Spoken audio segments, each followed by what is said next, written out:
বাবা হতে যাচ্ছেন বিতর্কিত সঙ্গীত শিল্পী মাইনুল আহসান নোবেল।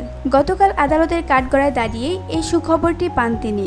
কড়া নিরাপত্তায় আদালতে প্রবেশ করেন নোবেল। কিছুক্ষণ পরে সেখানে হাজির হন তার সদ্য বিবাহিত স্ত্রী ইসরাত জাহান প্রিয়া, যিনি এই মামলার বাদী। দুজনকে দেখা যায় হাসি মুখে কথা বলতে।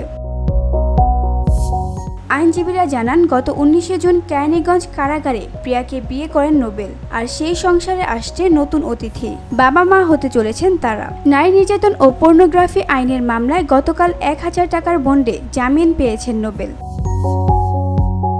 অভিযোগে বলা হয়, গত 7 মাস ধরে এক নারীকে আটকে রেখে নির্যাতন করেন তিনি। 18 জুন আদালত শর্ত দেন, বাদীকে বিবাহ করলেই মিলবে জামিন। সেই নির্দেশে 19 জুন কারাগারে বিবাহ সম্পন্ন হয়। দেনমোহর ধার্য হয় 10 লাখ টাকা। জামিনের সময়ও প্রিয়ার হাত ধরেছিলেন নোবেল। গণমাধ্যমে নোবেল এখনো কিছু না বললেও প্রিয়া জানালেন, জামিনে তার কোনো আপত্তি নেই।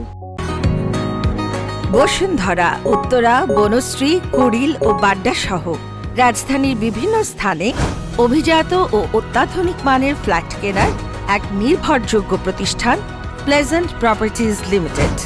তাই আপনার স্বপ্নের আবাসনের জন্য আজই যোগাযোগ করুন।